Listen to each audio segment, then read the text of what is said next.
본문 16편의 시는 다윗이 기록한 시입니다. 그런데 다윗이 이 시를 언제 기록했는지 정확하게 알 수가 없습니다.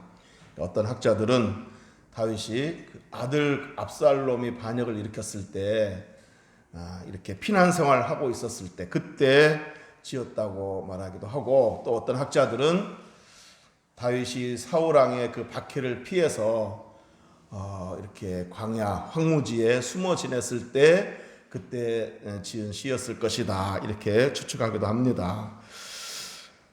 그런데 이제 다윗이 언제 어느 때 지었는지, 이 시를 지었는지 정확하게 알 수는 없지만 분명하게 알 수 있는 한 가지 사실은 뭐냐, 이때가 다윗이 이 시를 썼을 때가 참 가장 힘들고 괴로웠을 때다, 고난 중에 있었을 때다라는 것을 알 수 있습니다. 어떻게 합니까? 알 수 있습니까? 이 시를 시작할 때 뭐라고 시작합니까? 하나님이여 나를 지켜주소서, 내가 주께 피하나이다, 하나님 나를 지켜주소서. 이 시를 이 글을 봐서 다윗은 지금 고난 중에 있구나, 이런 상황, 이런 사실을 짐작할 수 있다는 겁니다. 자, 그런데 이렇게 고난 중에 있었음에도 불구하고 다윗은 이 시를 쓰면서 다음과 같이 세 가지 사실을 고백했습니다. 그게 뭐냐면, 물론 다른 고백도 있을 수 있겠지만 이제 세 가지 사실만 말한다면, 첫째로 나는 행복합니다. 두 번째로 내 삶은 즐겁습니다. 세 번째로 내가 있는 곳은 아름다운 구역입니다. 이렇게 고백을 했습니다. 저는 오늘 설교 시간에 다윗이 그 어려운 상황에서도 나는 행복합니다, 내 삶은 즐겁습니다, 내가 있는 곳은 참 아름다운 구역입니다, 이렇게 말할 수 있었던 것은 무엇인지, 그 이유가 뭔지, 그것을 하나씩 살펴보면서 함께 은혜를 나누고자 합니다. 첫째로 다윗은 이렇게 고백했습니다. 나는 주님 때문에 행복합니다. 이렇게 고백했습니다. 우리 2절 한번 읽어보겠습니다. 시작. 내가 여호와께 아뢰되 주는 나의 주님이시오니 주밖에는 나의 복이 없다 하였나이다. 아멘. 주는 나의 주님이시오니 주밖에는 나의 복이 없습니다. 이렇게 고백을 했습니다. 그러니까 주님 때문에 행복하다는 거죠. 저의 처남 때, 그러니까 제 처의 동생의 부인, 그분이 권사님이신데, 그분 그 카톡 프로필에 이런 글이 있어요. 주님은 여전히 나의 하나님이십니다. 이런 글이 있어요. 아마 이제 주님께 그런 고백하는 마음으로 그 글을 쓴 것 같아요. 자, 어떤 의미로 이 글을 썼습니까? 라고 물어보지는 않았지만 짐작할 수 있는 거는, 어떤 어려움을 만나더라도, 어떤 상황 속에서도 주님은 여전히 나의 하나님이십니다, 이렇게 주님은 여전히 나의 찬송과 경배를 받으시기에 합당한 분이십니다, 이런 그 고백의 의미로 그 글을 썼을 거라고 생각합니다. 오늘 다윗도 바로 그런 겁니다. 어떤 상황에서도 주님은 나의 하나님이십니다, 그래서 나는 행복합니다, 지금 그 얘기를 하고 있는 거예요. 여기 본문에 보면 주님은 나의 주님이십니다, 하나님이십니다 하고서, 주님이십니다 하고서는 뭐라고 말했습니까? 주밖에 나의 복이 없다, 이렇게 말했습니다. 여러분, 이 구절을 NIV 영어 성경에서는 이렇게 번역해 놓았습니다. 주를 떠나서는 내게 선한 것, 좋은 것이 없습니다. 주를 떠나서는 내게 좋은 것이 없습니다, 이렇게 고백을 했고요. 우리말 성경에서는 이렇게 번역해 놓았습니다. 내 영혼이 여호와께 고백합니다. 주는 내 주시니 주를 떠나서는 어디에도 내 행복이 없습니다. 주를 떠나서는 어디에도 행복이 없습니다, 이렇게 번역을 해놓았습니다. 그러니까 종합해서 이렇게 말하자면, 이 구절은 아무리 궁궐에 살지라도 거기에 주님이 계시지 않으면 내게는 행복이 없고, 아무리 빈들에 동굴과 같은 곳에 살지라도 주님이 함께 계시면 거기에는 참 행복이 있습니다, 이런 의미라고 할 수 있습니다.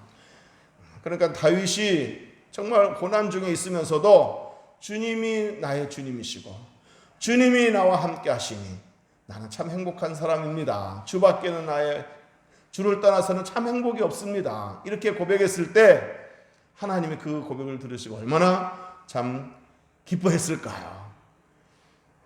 저와 여러분도 정말 어떤 상황이 있든지 여러분 평탄할 때, 잘 나갈 때, 형통할 때는 얼마든지 감사도 하고 찬양도 할 수 있고 그런 그 멋진 고백도 할 수 있습니다. 그렇지만은 참 어렵고 힘든 상황에서 그런 고백하기는 쉽지 않거든요. 저와 여러분이 그 어떤 상황에서도 주는 나의 주님이십니다. 주는 여전히 나의 찬송과 경배를 받으시기 합당한 분이십니다. 주를 떠나서는 내가 참 만족이 없습니다. 주님만이 나의 참 행복의 근원입니다. 이렇게 고백할 수 있게 되기를 주의 이름으로 축복합니다. 다윗은 여러분 실수도 많이 했지만 그러나 하나님께서 다윗을 이뻐하셨던 이유는 뭐냐면 우리가 다윗에게서 배울 수 있는 훌륭한 점은 뭐냐면 다윗은 어떤 상황에서든지 참 하나님을 높여드렸습니다. 하나님을 인정해드렸습니다. 가령 여호와는 나의 산성이시요 나의 방패시요 내가 피할 바위시요 나의 피난처시요 나의 왕이시요 나의 목자시요 나의 노래시요 이렇게 하나님을 높여드리고 하나님을 인정해드렸습니다. 이걸 잘한 거예요. 그래서 다윗이 실수도 많이 했지만 하나님께 이쁨 받을 수 있었던 이유는 바로 이렇게 하나님을 높여드리고 하나님을 인정해드린 것, 그것이 아닐까 싶습니다. 저 여러분에게도 이런 그 신앙 고백이 항상 살아있기를 주 이름으로 축복합니다. 주님 때문에 행복합니다. 내가 지금 힘든 상황이지만 주님 때문에 웃을 수 있습니다. 이렇게 고백한다면 주님이 그 고백을 들으시고 얼마나 참 기뻐하실까요? 그런 고백이 늘 살아있기를 주 이름으로 축복합니다. 자, 두 번째로 다윗은 이렇게 고백했습니다. 성도들 때문에 내 삶은 즐겁습니다. 이렇게 고백을 했어요. 우리 3절 읽어보겠습니다. 3절 시작. 땅에 있는 성도들은 존귀한 자들이니 나의 모든 즐거움이 그들에게 있도다. 아멘. 여기서 다윗은 땅에 있는 성도들을 가리켜서 뭐라고 표현했습니까? 존귀한 자들이다. 그렇게 표현했습니다. 여기 땅에 있는 성도들은 누구를 가리키는 것일까요? 넓은 의미로는 하나님을 섬기는 모든 백성들을 가리키는 것일 것이고 좁은 의미로는 지금 다윗과 함께 동고동락하는 그 동지들을 말하는 겁니다. 지금 다윗과 함께 생사고락을 같이 하는 그 형제 같은 그 동료들을 말하는 겁니다. 동굴에서 같이 지내기도 하고 같이 그 애로운 싸움을 싸워나가는 그 동료들, 그 부하들, 이들을 가리켜서 땅에 있는 성도들은 존귀한 자들이다. 이렇게 말했다는 것이라는 겁니다. 자, 그러니까 다윗은 항상 자신과 함께 생사고락을 같이 하고 동고동락을 같이 하는 그들을 존귀한 자로 여기고 그렇게 바라보았습니다. 우리도 성도들을 바라볼 때 참 존귀한 자다. 이런 그 눈으로 바라봤으면 좋겠습니다. 저도 여러분을 볼 때 늘 참 귀하다. 정말 나 같은 사람한테 이렇게 귀한 성도들을 붙여주셔서 내가 얼마나 참 감사한가. 그러니까 이 성도들 아니었으면 참 목회하다가 중단했을지도 모르는데 하나님께서 이렇게 귀한 성도들을 붙여주셔서 여기까지 힘을 얻어서 왔구나. 이런 생각을 하면서 여러분 한 사람 한 사람을 참 귀하게 여기고 있습니다. 우리 모두 우리 성도들을 귀하게 여길 수 있기를 주의 이름으로 축복합니다. 여러분 우리가 얼마나 귀합니까? 우리는 첫째 하나님의 형상을 따라 창조를 받은 사람입니다. 그리고 예수님의 보배로운 피로 그 보혈로 구원받은 백성들입니다. 그러니 얼마나 우리가 귀한 자들입니까? 그런데 내가 귀한 줄 알면 다른 사람도 귀하다는 것을 알아야 됩니다. 내가 하나님 앞에서 귀한 존재이면 저 성도도 참 하나님께 귀한 존재구나. 이 사실을 우리가 인식해야 된다는 겁니다. 만약에 다른 성도들을 존귀하게 여기지 않는다면 그것은 둘 중에 하나입니다. 내가 아직 존귀한 자인 줄을 미처 깨닫지 못했든지 아니면 내가 시험 들어가지고 내가 지금 영적 상태가 좋지 않아서 저 성도가 존귀하게 보이지 않는지, 그럴 수 있다는 거죠.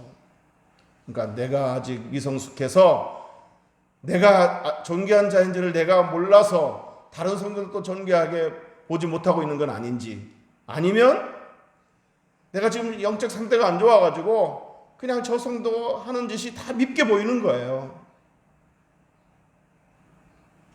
둘 중에 하나라는 겁니다.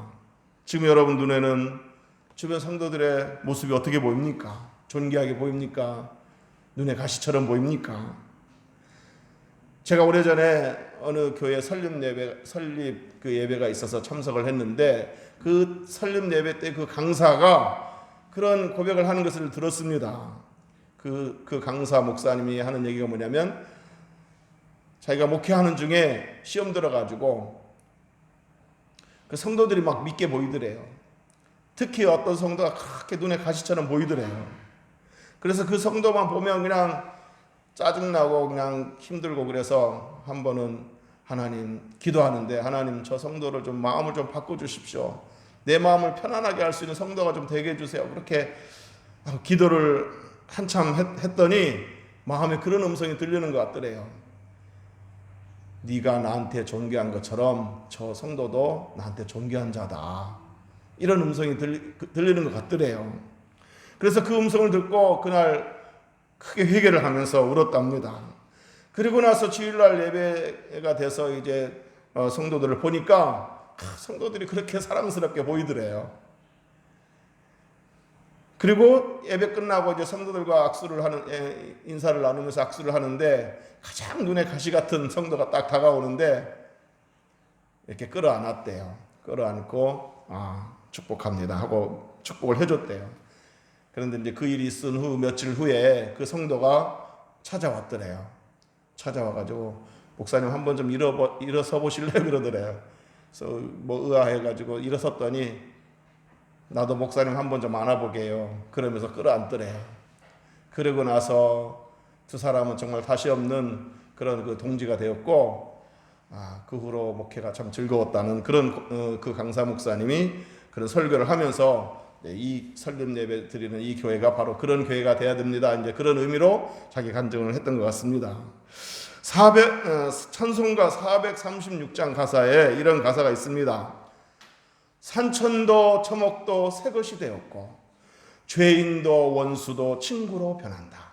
이게 이 가사 배경이 뭐겠어요? 내가 은혜 받으니까, 내가 은혜 받으니까 너무 좋으니까 산천도 초목도 새롭게 보이는 거예요. 풀 한 포기도 새롭게 보이는 거예요. 죄인도 원수도 친구로 변한다. 그렇게 밉던 눈에 가시 같던 사람도 사랑스럽게 보이는 거 아니겠습니까?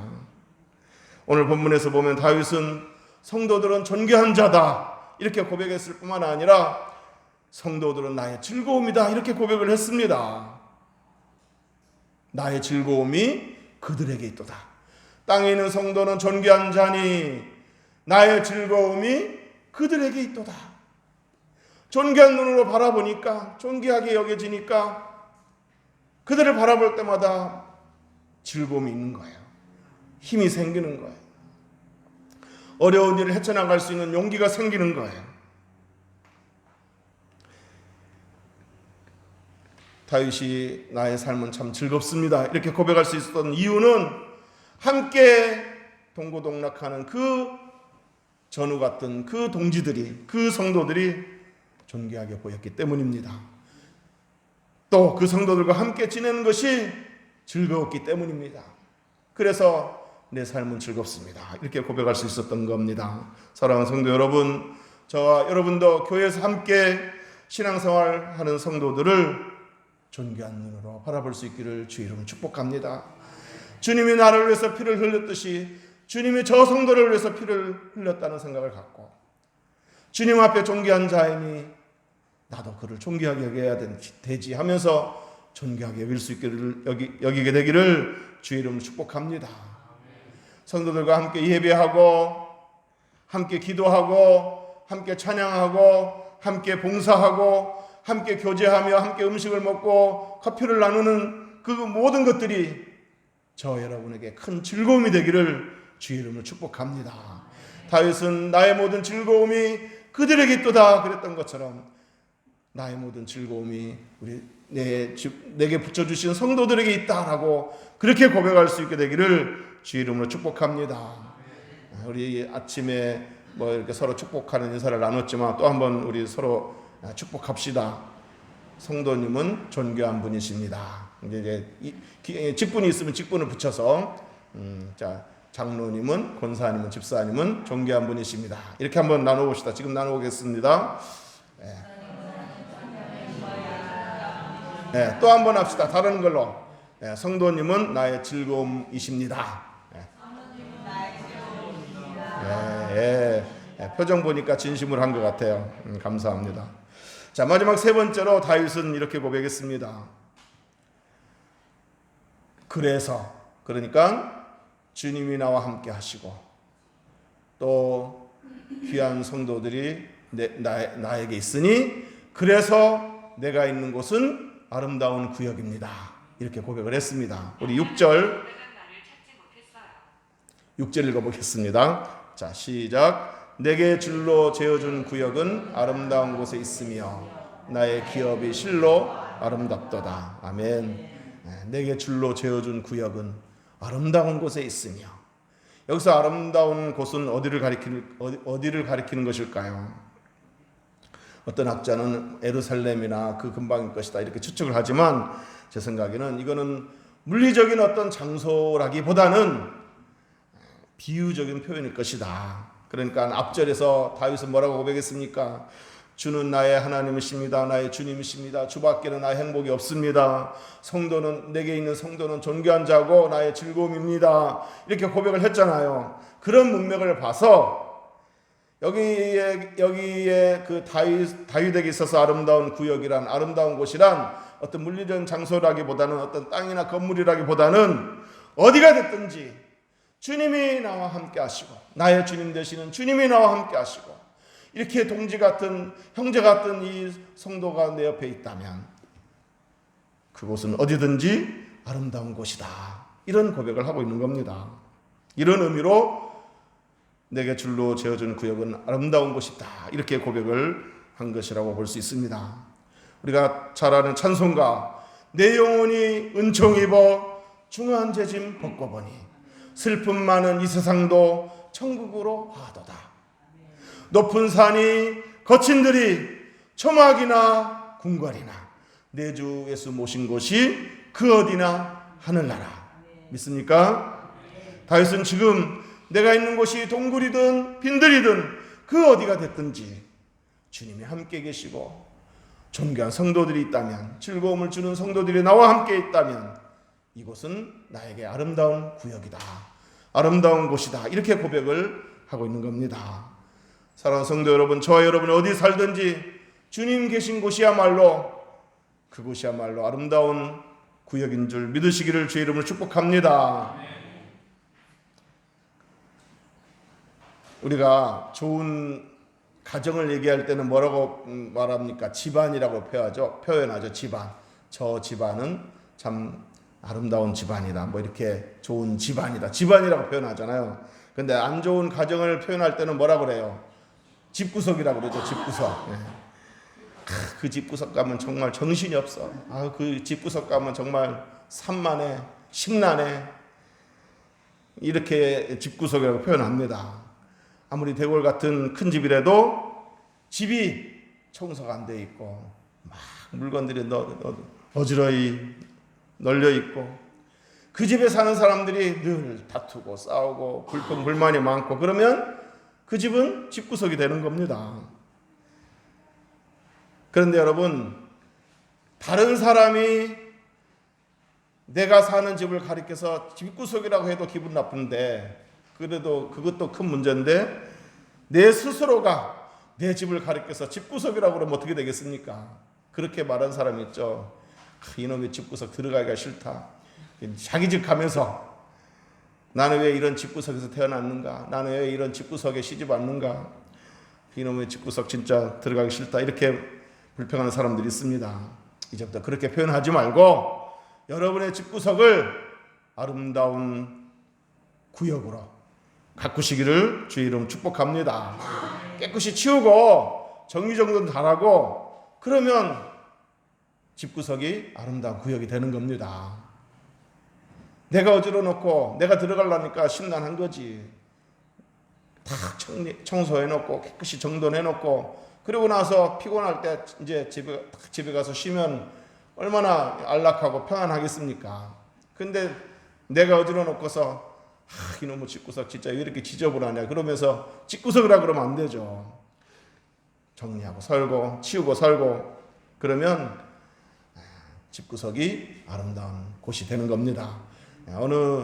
이게 제가 신방했을 때 어느 집에 가면 참 어느 권사님 집 가면 아주 그냥 정리정돈이 그렇게 잘 돼 있고 깨끗하고 진짜 안락하고 그냥 뭐 화려한 집은 아니어도 참 너무 이렇게 마음이 푸근해지고 하나님의 평안이 축복이 깃든 것처럼 느껴져요. 좀 그렇게 좀 만드셔야죠. 그러니까 청소 잘하고 또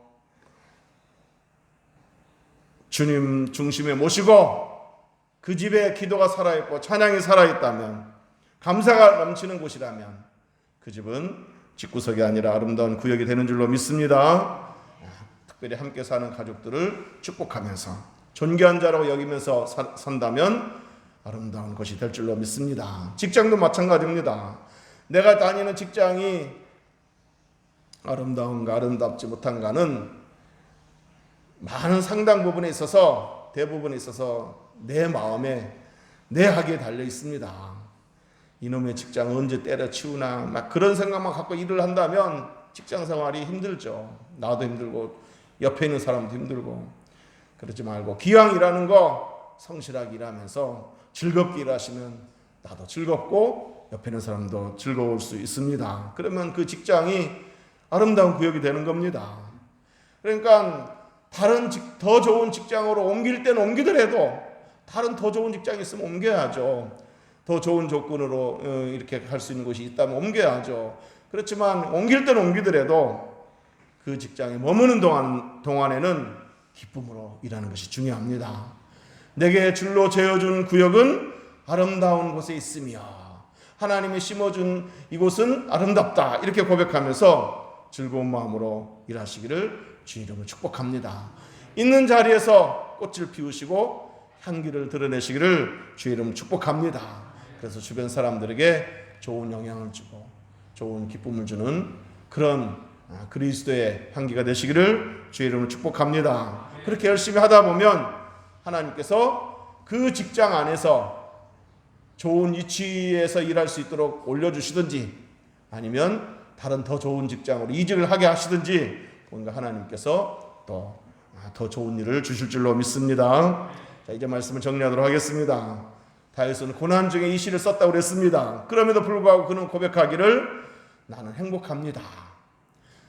고난 중에서 나는 행복합니다 말할 수 있었던 이유는 뭐라고 그랬습니까? 주가 나의 주님이시오니 주가 함께 하시니 이렇게 고백할 수 있었던 겁니다. 그리고 다윗은 그 고난 중에도 나의 삶은 즐겁습니다 이렇게 고백을 했습니다. 고난 중에 그렇게 즐겁다고 말할 수 있었던 이유는 뭐였다고 그랬습니까? 함께 있는 그 동지들이 함께 있는 성도들이 존귀하게 여겨졌기 때문에